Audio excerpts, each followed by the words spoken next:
নমস্কার, কলিস কিচেনে সবাইকে স্বাগত জানাচ্ছি। আজ আমি দুইটা রেসিপি আপনাদের সাথে শেয়ার করছি। আজ বানাচ্ছি তিলবাটা দিয়ে ঝিঙ্গে। এখানে ঝিঙ্গেগুলো আমি ছিলকা ছাড়িয়ে ভালো করে ধুয়ে পরিষ্কার করে নিচ্ছি। ধুয়ে পরিষ্কার করে এখন ঝিঙ্গেগুলোকে একটু বড় বড় পিস করে কেটে নেব।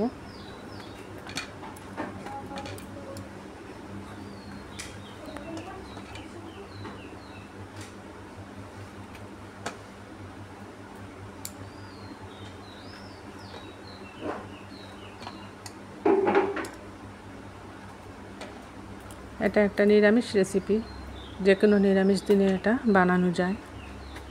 আর তিল বাটার যে কোনো রেসিপি খুবই ভালো, খেতে খুব টেস্ট হয়।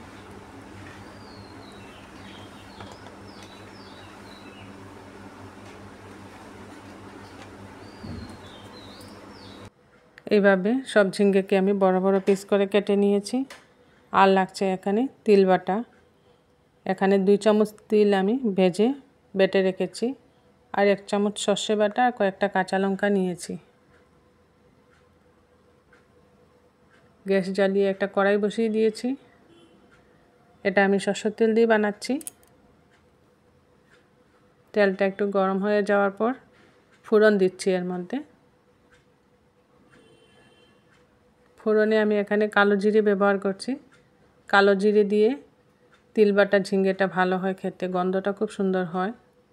এর জন্য এখানে শুধু কালো জিরেই দিয়েছি ফোড়নে। ফোড়নটা খুব সুন্দর ফুটছে।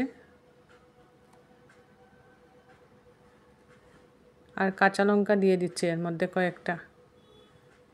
এই রেসিপিটা বেশি ঝাল ঝাল হবে না, একটু মিষ্টি মিষ্টি নিরামিষ রেসিপি হয়। খুব বেশি ছিটকুটছে, এর জন্য পরিমাণ মতো লবণটাও আমি এর মধ্যে এখন দিয়ে দিলাম। কাঁচা লঙ্কার দরুন খুব বেশি ছিটকুটছে। লবণটা এই ফোড়নে দিয়ে আর একটু ভেজে নিচ্ছি। এবার কেটে রাখা ঝিঙ্গে দিয়ে দিচ্ছি এর মধ্যে।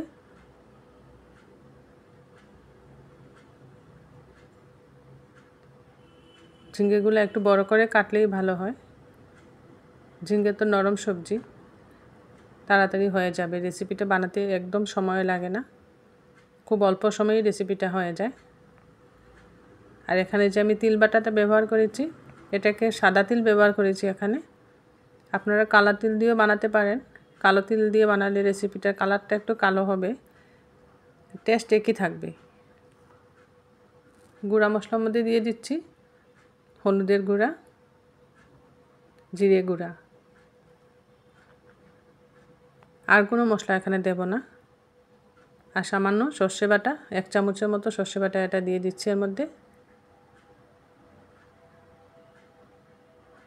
রেসিপিটা একটু হোয়াইট হোয়াইট ইয়েলো ইয়েলো হবে দেখতে।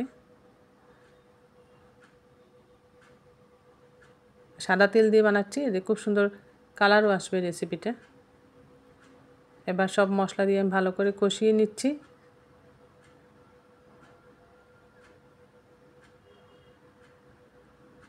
সর্ষে দিয়ে কষানো হয়ে যাক ভালো করে। এইভাবে শুকনো শুকনো হয়ে গেছে এখন কষাতে কষাতে। এইভাবে যখন শুকনো হয়ে আসবে, এরপরে আমি তিল বাটাটা দিয়ে দিচ্ছি এর মধ্যে। এই যে সাদা তিল বাটাটা দিয়ে দিলাম। তিল যখন বাটবেন হালকা ভেজে তিলটা বাটলে ভালো হয়, তখন এর গন্ধটাও খুব ভালো আসে তিল বাটা। দেখুন কালারটা খুব সুন্দর ইয়েলো ইয়েলো হয়ে এসছে। এটা খুব একটা টেস্টি রেসিপি। একটু সময় ফুটতে দিচ্ছি এখন। সামান্য চিনি দিয়ে দিচ্ছি, চিনি ছাড়া তো অসম্পূর্ণ হবে নিরামিষ রেসিপি।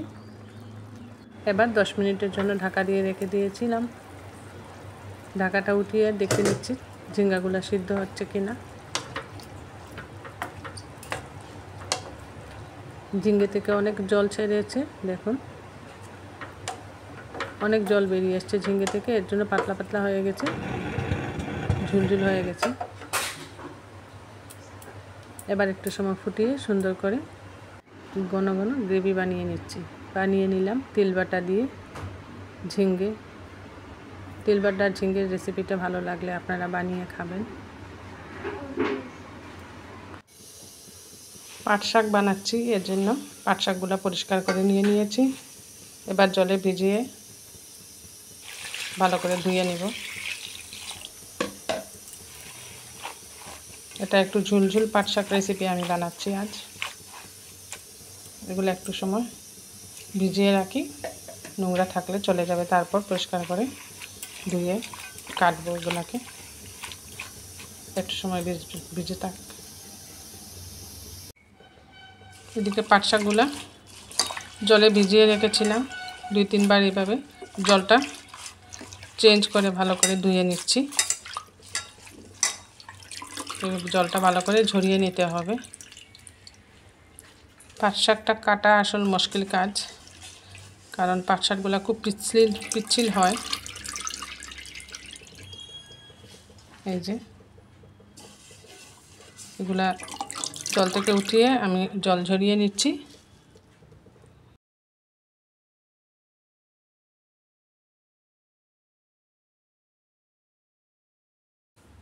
একটা ঝুড়িতে রেখে দিলাম জল ঝরানোর জন্য।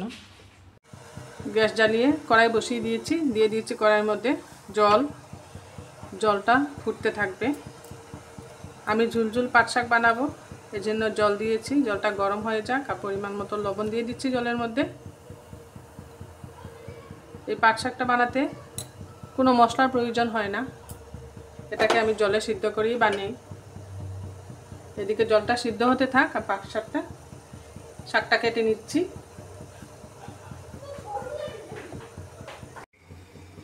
পাট শাকটা কুচি কুচি করে কেটে নিলাম।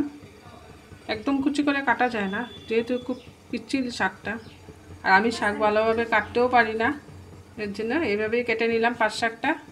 আর পাট শাকের জন্য লাগছে এখানে সামান্য আদা কুচি, 2-3টে চেরা কাঁচা লঙ্কা। আমি আগেই বলেছি এই শাকটাতে বেশি মশলার প্রয়োজন নেই। জলটা গরম হয়ে যাক, তারপর আমি শাকটা বানিয়ে নিচ্ছি। জলটা খুব সুন্দর ফুটে উঠছে। এবার কেটে রাখা শাক দিয়ে দিচ্ছি।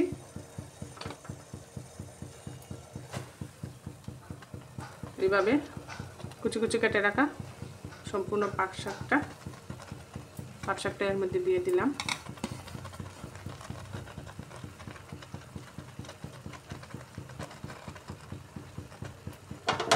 লবণটা তো আমি আগেই দিয়ে দিয়েছি পরিমাণ মতো। এখন এটাকে বয়েল করতে হবে ভালো করে। দেখুন এমনিতেই বোঝা যাচ্ছে কীরকম পিচ্ছিল শাকটা।